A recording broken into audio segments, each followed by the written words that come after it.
Bonsoir et bienvenue à vous en direct sur Public Sénat. Voici les titres du 22h ce soir. Drame social, onde de choc, catastrophe, cataclysme, les mots ne sont pas assez forts pour décrire le ressenti des ouvriers de PSA après l'annonce d'un plan de 8000 suppressions de postes et la fermeture de l'usine d'Aulnay.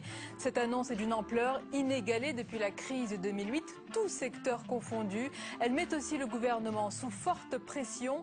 Ces suppressions massives d'emplois sont le premier grand test social de François Hollande. Nous consacrerons ce soir une grande partie de ce journal à cette actualité avec nos invités dans un instant. Et puis c'est voté et à l'unanimité, les sénateurs ont adopté dans l'urgence le nouveau projet de loi sur le harcèlement sexuel. Le Sénat s'est fortement impliqué en enrichissant le texte dans un grand consensus politique.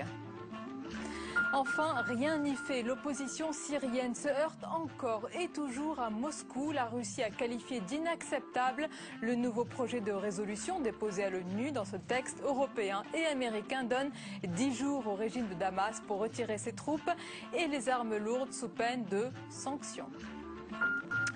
Voilà pour le programme de votre 22h. Merci d'être avec nous ce soir. Des réactions de colère ont accueilli ce matin la nouvelle de la restructuration du groupe automobile PSA qui prévoit 8000 suppressions de postes et la fermeture de l'usine d'Aulnay.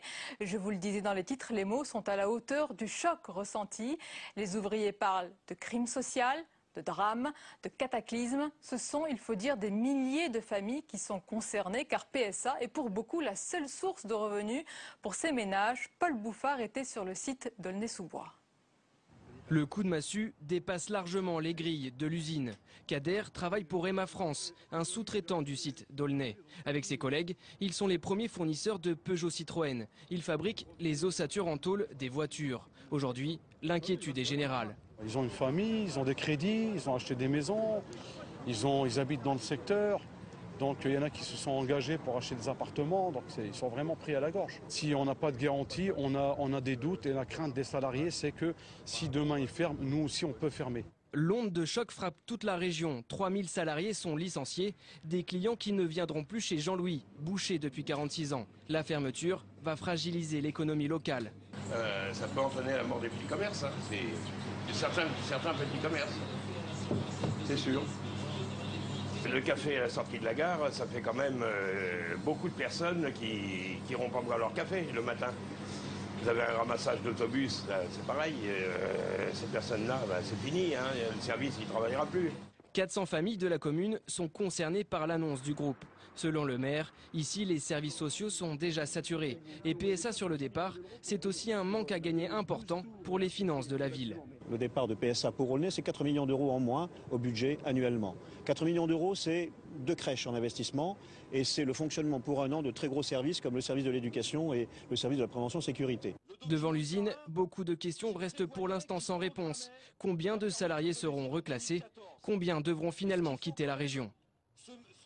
On savait depuis l'été dernier que le site d'Aulnay était menacé, mais l'annonce officielle de cette fermeture a provoqué un choc, vous l'avez vu. C'est la première condamnation totale d'une usine automobile en France depuis celle de Renault à Boulogne-le-Billancourt. C'était en 1992. Ce soir, Philippe Varin, le patron du groupe, justifie ces décisions radicales par d'importantes pertes et une réduction durable des marchés en Europe. Il dit aujourd'hui qu'il n'y a pas d'autre choix. Les syndicats sont indignés. On voit tout cela avec Marie Lebon. Ce matin, c'est un véritable choc pour les plus de 3000 personnes travaillant sur le site PSA d'Aulnay-sous-Bois. Après des mois d'incertitude, la nouvelle tombe. L'usine mettra la clé sous la porte à l'horizon 2014. Au total, ce sont plus de 8000 emplois qui seront supprimés dans l'Hexagone. Mais pour la direction du premier groupe automobile français, il n'y aura aucun licenciement sec et les départs se feront sur la base du volontariat pendant un an. Ces mesures, je voudrais le réaffirmer ici, sont extrêmement douloureuse, difficile à prendre, et je mesure complètement l'émotion qu'elle provoque. Le groupe ne laissera personne sans une solution identifiée à son problème d'emploi. Face à la baisse des ventes en Europe, le constructeur a également annoncé une perte nette de 700 millions d'euros au premier semestre 2012. Mais peu de temps après l'annonce de Philippe Varin, les salariés quittent les chaînes d'assemblage. Pour eux, ils sont en train de payer les erreurs stratégiques commises par le groupe. On n'a pas vendu Aulnay encore. Vous savez, c'est pas parce qu'un patron annonce la fermeture d'une usine qu'il a gagné. Là, il nous a simplement déclaré la guerre. La guerre, on va la faire. Outre le site francilien, l'usine de Rennes est touchée par une réduction massive de postes. Près d'un tiers des effectifs y seront revus à la baisse. 3600 postes seront également supprimés hors des services de production sur l'ensemble du territoire français. Et les réactions politiques se sont multipliées dès 8 heures ce matin. Le chef de l'État exprime sa vive préoccupation. Avec cette annonce, François Hollande et Jean-Marc Ayrault affrontent leur premier séisme social. Le Premier ministre a évoqué un véritable choc et appelle le groupe automobile à une concertation. De son côté, l'extrême gauche presse l'exécutif de prendre des mesures d'urgence et de refuser le plan de restructuration. À droite, leur État, l'Union nationale. On voit toutes ces réactions avec Sandra Cerquera. Ce matin, au moment où la direction de PSA annonçait son plan social, Jean-Marc Ayrault recevait Arnaud Montebourg pendant 1 heure. Le gouvernement veut se montrer mobilisé sur ce dossier. Un plan de soutien au secteur automobile doit être présenté le 25 juillet par Arnaud Montebourg. L'État a également mandaté un expert chargé d'examiner la situation de PSA. Il s'agit d'abord de savoir ce que sont devenues les aides publiques. On parle de plusieurs milliards d'euros. À quoi ont-ils servi? Comment ont-ils été utilisés? On est en droit aujourd'hui de s'interroger sur la stratégie du gouvernement au cours des dernières années. Vous n'avez pas entendu M. Fillon, vous n'avez pas entendu le gouvernement sur ces questions, en tout cas le précédent gouvernement. C'est-à-dire qu'on a délibérément mis sous le tapis ou masqué la réalité d'une entreprise qui perdait de l'argent, a fait des mauvais choix stratégiques. Pour le Parti communiste, le gouvernement aurait dû prendre les devants et ne pas attendre l'annonce du plan social pour agir.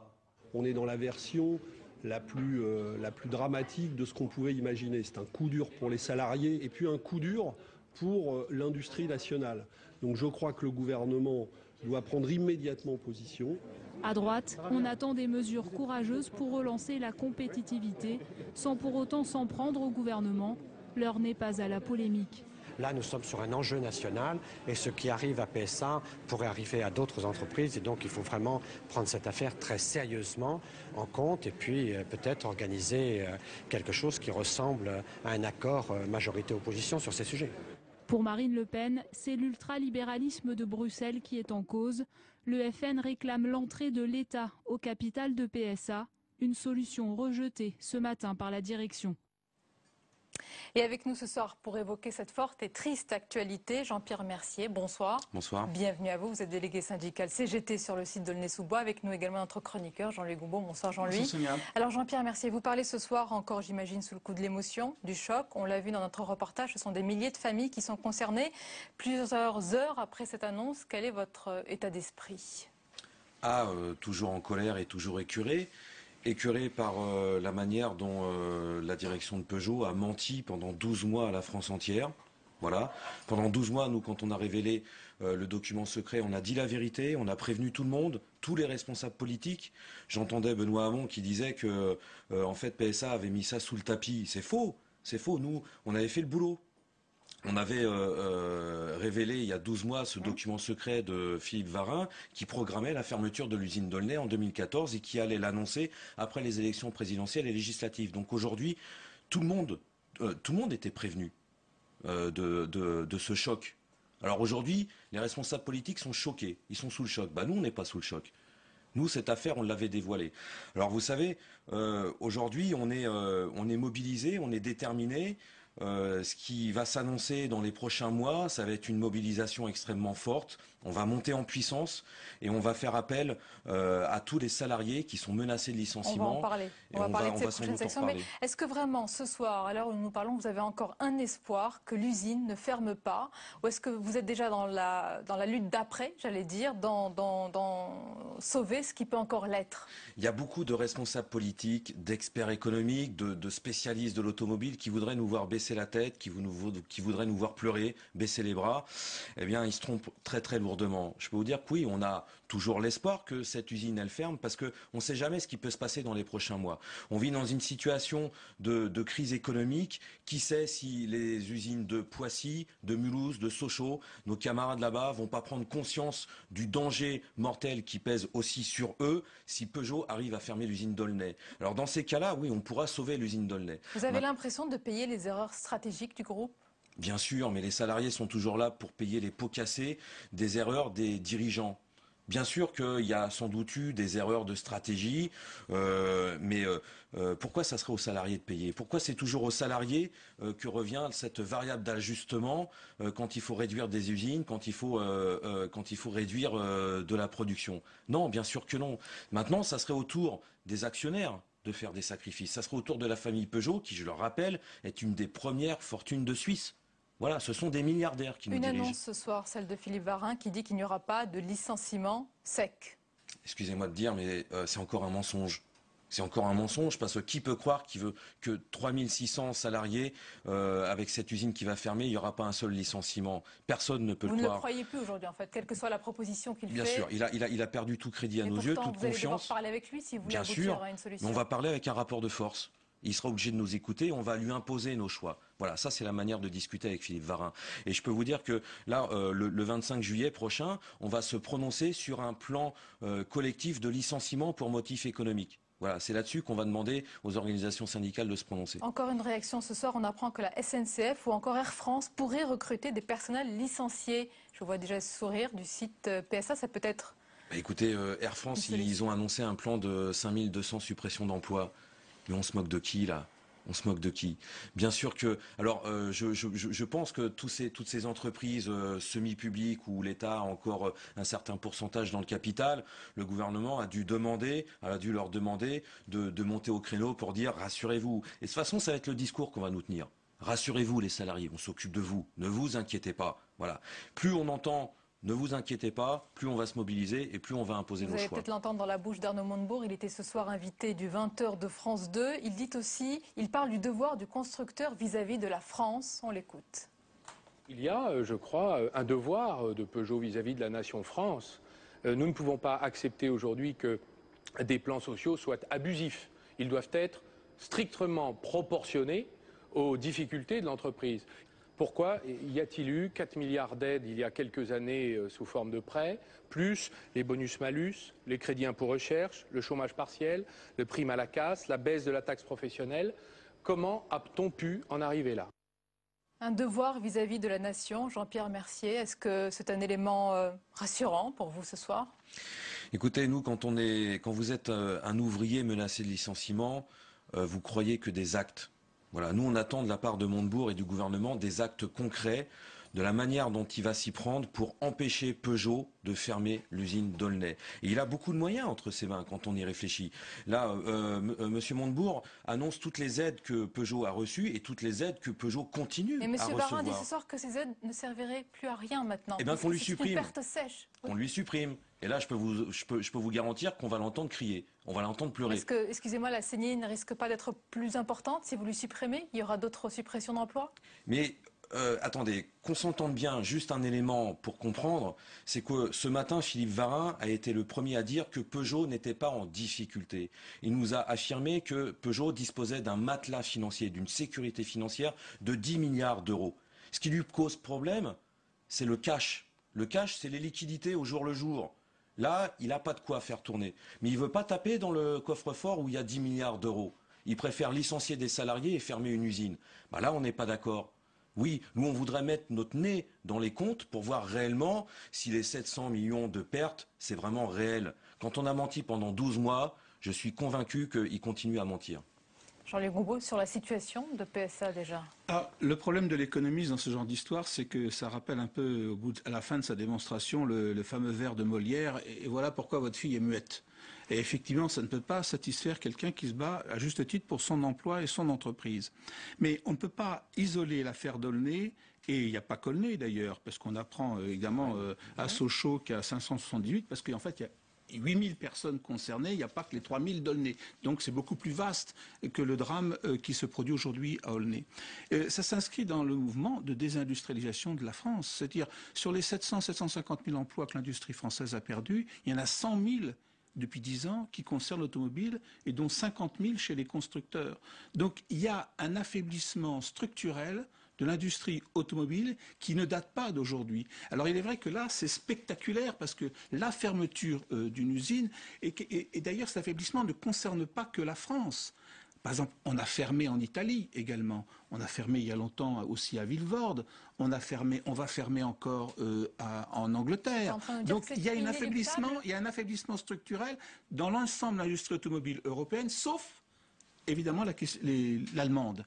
Et donc, on ne peut pas isoler les deux. Ça ne veut pas dire qu'il faut fermer Aulnay, mais il y a, je crois, un problème structurel de l'industrie automobile française. Écoutez, moi, j'entends le discours, j'entends les chiffres, et j'admets, je suis d'accord avec vous, que Peugeot et Renault ont licencié, en tout cas supprimé à tour de bras des milliers et des milliers de postes. Vous dites 50 000 emplois qui ont été supprimés, et ils ont battu record de vente sur record de vente. Ça veut dire que de l'argent, ils en font toujours pas, mais c'est des incompétents. Comment Varin il peut expliquer alors du coup qu'il a 10 milliards en caisse 10 milliards en caisse, 10 milliards d'euros. Pourquoi il tape pas dedans? Pourquoi il s'en sert pas pour maintenir l'emploi et maintenir les salaires? Parce que c'est quand même ça. Le but de l'opération, c'est de sacrifier Aulnay et de faire surcharger de travail les usines de Poissy, de Mulhouse et de Sochaux, les faire tourner à 130, 140% pour faire encore plus d'argent. C'est pas qu'aujourd'hui il en fait pas, Varin. C'est qu'aujourd'hui il en fait pas assez au goût de la famille Peugeot. Il est là le problème, le nœud du problème. C'est la famille Peugeot, qu'est-ce qu'on fait pour leur imposer de voir leur appétit un petit peu diminuer, qui se serrent un petit peu la ceinture, ces gens-là. La famille Peugeot, monsieur, elle a 30% des actions de PSA. Le titre a perdu 70% depuis plusieurs mois. Ils sont 40%. Ils sont sur la paille aujourd'hui. On est d'accord. Hein. Ils ont 40% de perte de titres depuis le début janvier. Vous admettrez quand même avec moi qu'il y a un vrai problème. Il y a un effondrement du marché européen.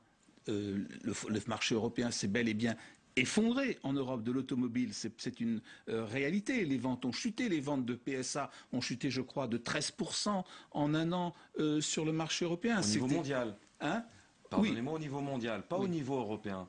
Au niveau mondial, les ventes ont chuté de 13%. Et à chaque fois, les économistes, les experts que vous êtes, vous oubliez de dire que Peugeot a fait une croix sur son marché iranien, qui est le premier marché à l'international.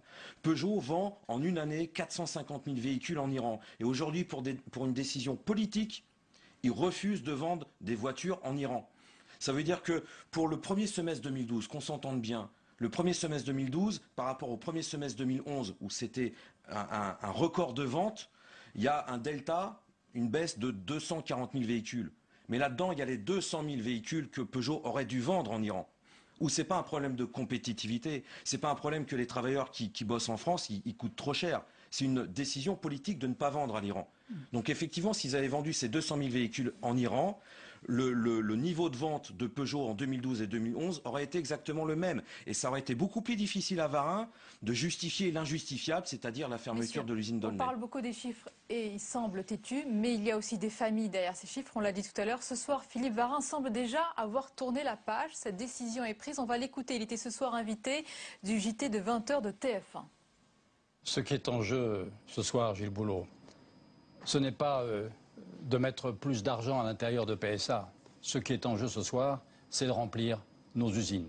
Nous ne pouvons pas continuer à tourner avec des usines qui sont remplies à mi-capacité. Nous sommes dans une nouvelle donne européenne. Le marché européen a baissé d'un quart en 5 ans. Et ceci s'est accéléré depuis un an. Nous devons stopper cette hémorragie. C'est la raison pour laquelle nous prenons ces décisions extrêmement douloureuses. Merci.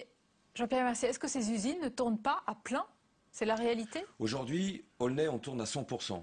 On fabrique la nouvelle C3 qui est le véhicule le plus vendu dans la gamme Peugeot-Citroën. Et quand on fait la moyenne du taux d'utilisation des usines en France de chez Peugeot, on n'est pas loin des 100%. On tourne les chiffres officiels. Non, je ne vous interromps pas, mais les chiffres officiels donnent 60%. Et ils disent que peu importe, ça doit tourner autour de 60-75%. Et encore, faut vérifier parce qu'aujourd'hui, beaucoup d'usines sont dans un creux parce qu'ils sont en train de démarrer des lancements.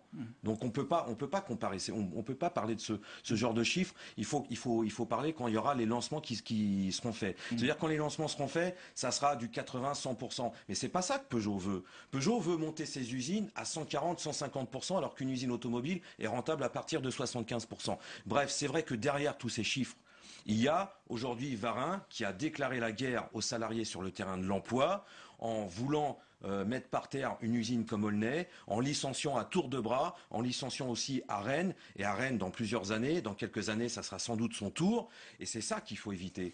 Et comment éviter ça? Eh bien ça sera la capacité des salariés à se mobiliser pour faire reculer Peugeot vous le dites plus loin salariés, possible. vous ne parlez déjà plus du politique, vous n'y croyez plus, on dirait. Mais écoutez, le politique pour l'instant on l'a pas vu. Nous, depuis le 6 mai, le gouvernement, il est resté passif. Si j'étais méchant... On se souvient d'une phrase de François Hollande qui avait vu, je crois, devant un studio de télévision, qui avait rencontré des salariés d'Aulnay, qui leur avait dit « Rendez-vous après le 6 mai ». Est-ce que vous souhaitez être reçu aussi à l'Élysée, que ce soit François Hollande qui se charge, qui pilote directement le dossier ? Écoutez, je ne sais pas qui doit piloter l'avion là-dedans, si c'est Montebourg, si c'est Hollande, j'en sais rien. Nous, quand on est un ouvrier menacé de licenciement, nous, c'est des actes qu'on veut, c'est pas simplement des paroles ou des réunions. Qu'on rencontre Hollande ou Montebourg, vous savez, nous, ça nous fait un peu ni chaud ni froid. Ce qu'on veut, nous, ce sont des actes. Qu'est-ce que le gouvernement compte faire pour empêcher réellement Peugeot de fermer cette usine d'Aulnay? Simplement une idée, moi je suis simplement un ouvrier à la CGT. Le gouvernement Sarkozy a supprimé la taxe professionnelle pour les patrons. Aujourd'hui, les patrons ne payent plus d'impôts. Fini, ne payent plus d'impôts locaux. Pourquoi Montebourg, il ne dit pas à Peugeot, si vous fermez l'usine d'Aulnay, je vous remets non seulement la taxe professionnelle à vous, Peugeot, mais je la remets à tous les patrons en France. Parce qu'avoir supprimé la taxe professionnelle, ça n'a pas fait arrêter le chômage. Ça l'a amplifié, au contraire. Et ça donnerait en plus des sous dans les collectivités territoriales qui sont aujourd'hui en pleine faillite. Jean-Luc Moreau, ce qui ressort quand même du politique, c'est quand même beaucoup d'impuissance. Il peut y avoir de la volonté politique. On a quand même l'impression qu'ils reprennent un peu l'expression de Lionel Jospin, l'État ne peut pas tout. C'est qu'il a fait beaucoup de mal à Lionel Jospin. Je crois que pour le gouvernement, c'est une affaire terrible qui se passe aujourd'hui. Ça lui plombe sa conférence sociale. Ça lui plombe son 14 juillet, ça lui plombe son début de mandat pour François Hollande. Et c'est vrai qu'on est devant une situation politique assez compliquée. J'entendais M. Montebourg dire le gouvernement n'est pas d'accord avec ce plan social en l'état. Mais en réalité, la juridiction des plans sociaux ne demande absolument pas l'accord ou pas du gouvernement. Il n'y a pas une interdiction de plan social. A priori, ça n'existe pas. Ça pourrait exister, il suffirait de faire une loi. Justement, j'en viens à ce que vient de dire Sonia à l'instant. Il y a dans le débat de la conférence sociale une réforme du droit de licenciement, une réforme des plans sociaux qui vise à alerter, à prendre ça en amont. Je ne sais pas ce que ça vaudra au bout du compte, mais c'est vrai que M. Varin veut fermer Aulnay. Il n'a en face de lui, en réalité, que la bagarre des gens d'Aulnay et le soutien éventuel de la municipalité et de l'opinion publique. Mais par rapport à ça, M. Montebourg ne peut plus aujourd'hui grand-chose. Il aura aussi sans doute en face de lui l'ensemble des salariés qui sont du côté des salariés d'Aulnay et des salariés de PSA, parce que je peux vous dire qu'on ne va pas rester... Ça c'est important ce que vous dites, c'est le mot de conclusion, Jean-Pierre Mercier, parce qu'aujourd'hui vous êtes beaucoup mobilisés, vous êtes sur les différents plateaux de télévision et c'est normal, on entend votre voix, mais demain, est-ce que vous allez associer d'autres travailleurs? Quel est votre objectif même pour cette rentrée sociale? Notre objectif pour septembre, parce que là on va être en vacances avec une semaine de chômage, et ça aussi juste en aparté, c'est le fameux dialogue social exemplaire que Varin prône. Il nous annonce la fermeture de l'usine d'Aulnay la veille des vacances, c'est-à-dire qu'il nous envoie en vacances avec ça dans le bide. Voilà, ça faut quand même... nous, ça nous écœure, quelque part. Après, oui, effectivement, notre stratégie, elle va être extrêmement simple. Vous savez, on vit un plan de licenciement, eh bien on va s'adresser à nos camarades d'Air France, qui sont pas loin, à Roissy, à quelques kilomètres d'ici. On va s'adresser à nos camarades de Poissy, à tous ceux qui, d'une manière ou d'une autre, sont soit menacés de licenciement, soit des futurs licenciés. Et je peux vous dire qu'à tout ce monde-là, si on fait cause commune, si on fait combat commun, eh ben, on va essayer de se faire craindre. Notre objectif, c'est quoi? C'est de devenir le cauchemar de Peugeot. Et c'est que le gouvernement... En travaillant quand même pour Peugeot, c'est possible? Bien sûr, quand on n'a pas le choix. On n'a pas le choix. Voilà, c'est pas un plaisir, mais c'est comme ça. On n'a pas le choix, il faut travailler pour avoir un salaire. Mais on veut devenir le cauchemar de Peugeot et on veut que le gouvernement... il agisse réellement et sérieusement. Le cauchemar de Peugeot alors que François Hollande voulait réinventer le rêve français. Ben voilà, c'est la lutte de classe. Bien sûr, et vous reviendrez pour en parler. Merci beaucoup Jean-Pierre, merci Jean-Louis pour votre analyse. La dernière page du 22h à présent avec tout ce qui vous a échappé dans le reste de l'actualité. Regardez, c'est le tour de l'info, il est préparé par Cécile Sixou.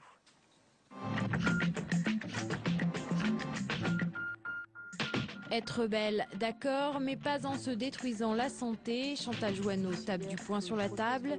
À la tête d'une mission d'information mise en place suite au scandale des prothèses PIP, la sénatrice UMP rompt ses conclusions et met en avant la sécurité. Elle préconise tout bonnement d'interdire les cabines de bronzage, mais aussi de mieux contrôler les implants médicaux. Refonder la carte judiciaire était nécessaire, mais mal pensé. Le bilan dressé par les sénateurs Nicole Borvo et Yves de Treigne sur la réforme de la carte judiciaire menée en 2007 par Rachida Dati est critique. La modification du système a notamment altéré les conditions de travail dans les tribunaux ou encore éloigné les justiciables de la justice, selon le rapport. Le gouvernement entendait une meilleure organisation, une plus grande efficacité, mais avec la diminution du personnel, le résultat, c'est quand même un allongement des délais dans de nombreux tribunaux. Les deux sénateurs ne préconisent toutefois pas de nouvelles réformes. Il est trop tôt pour de nouveaux bouleversements, mais des aménagements comme des réimplantations de tribunaux dans les déserts judiciaires. Triste accident en ce début d'été au Mont-Blanc. Une avalanche a fait 9 morts et 9 blessés. Il s'agit de touristes étrangers. Dans la journée, les recherches avaient été interrompues alors que 4 personnes manquaient encore à l'appel. Finalement, on apprend ce soir qu'elles ne se trouvaient pas sur les lieux du drame. Poussé vers la porte de sortie par le nouveau gouvernement, Alain de Pouziac démissionne de l'AEF, l'audiovisuel extérieur de la France, qui chapeaute RFI, France 24 et TV5. Par ailleurs, après 5 ans de collaboration, Étienne Moujotte quitte la direction du Figaro. Décidément, entre Vladimir Poutine et Bachar el-Assad, il y a une grande complicité. Pour le dessinateur Willem, le président russe soutient son homologue syrien coûte que coûte. Il en donne la preuve aujourd'hui encore. La Russie rejette une nouvelle résolution de l'ONU, trop défavorable selon lui au régime syrien.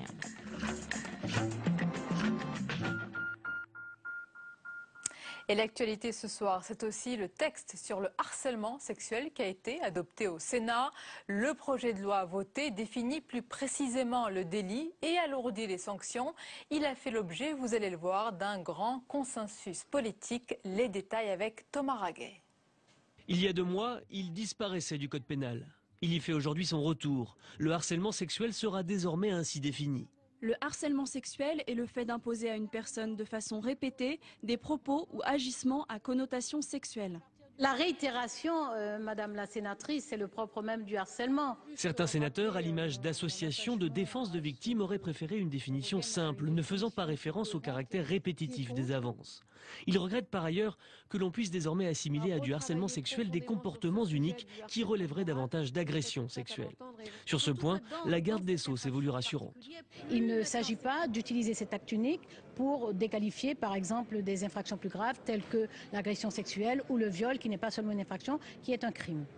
Au final, la majorité se dit satisfaite par ce nouveau texte. Je crois qu'on l'améliore parce qu'on couvre beaucoup plus de cas qu'auparavant.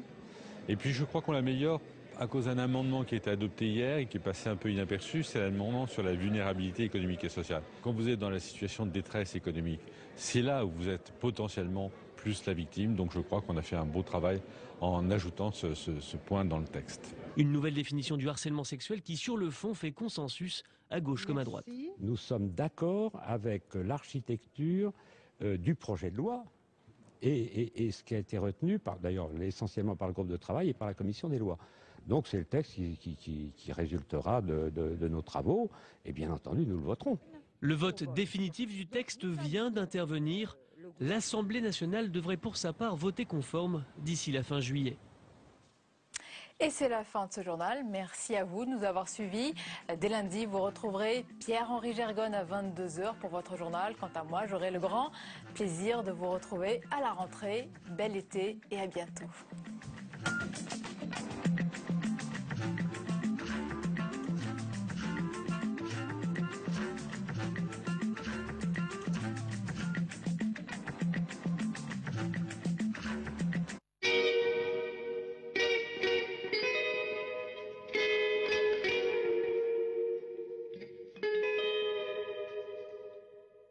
Bonjour, je m'appelle Anne, je suis institutrice. Je m'appelle François et je suis ingénieur. Je m'appelle Charlotte et je suis étudiant. Je m'appelle Grégoire et je suis étudiant. Et on part à Madagascar.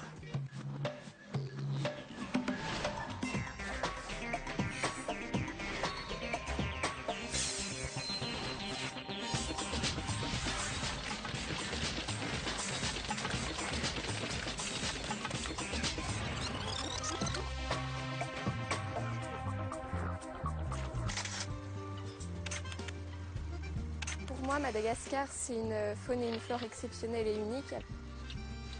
C'est une terre rouge, des baobabs gigantesques. Avec 80% d'espèces endémiques, Madagascar est un véritable musée vivant, une richesse naturelle dont dépend 80% de la population, mais qui est menacée de disparition, notamment à cause de la déforestation.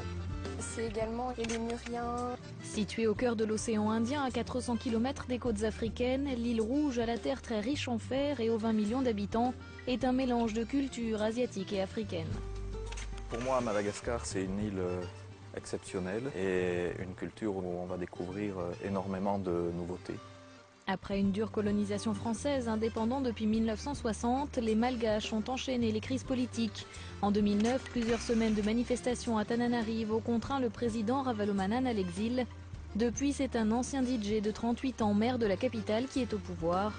L'Union européenne, les États-Unis ou encore l'Union africaine ont condamné ce qu'ils ont appelé un coup d'État. Madagascar, c'est le pays où je suis née. Voilà, ça m'évoque une grande étendue de sable et l'enfance. Sur les traces de son enfance, Anne a décidé d'aller passer un mois dans le pays de sa naissance. Dans ses bagages, son mari, François, et leurs 2 enfants. Ça, c'est la maison de mes parents à Batoumandre. Donc, la voilà, elle était au bord de la mer. C'est là que je suis née. J'espère que malgré tous les cyclones qui sont passés par là, elle a tenu. J'essaierai de la trouver. Moi, je suis née à Madagascar en 61. Mon père y était militaire, médecin. Et il a séjourné à Batoumandry et puis à Manandjar. Je voudrais retourner sur les lieux de mon enfance. Et avant de partir, vous avez des appréhensions, des choses qui vous inquiètent particulièrement ou... Quelles sont les conditions de stabilité politique du pays? Déjà connaître l'histoire de Madagascar, avoir quelques repères historiques et savoir ce que le pays vit depuis la décolonisation, comment il s'organise politiquement. Et que représentent les Français aujourd'hui? Qu'est-ce qui reste comme ressenti? Ça, j'aimerais bien le savoir.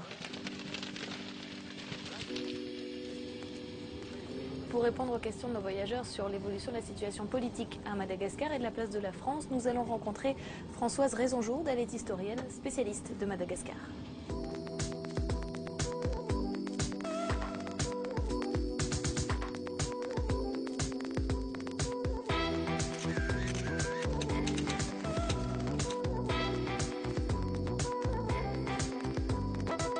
Alors, notre voyageuse Anne a décidé en fait de partir à Madagascar parce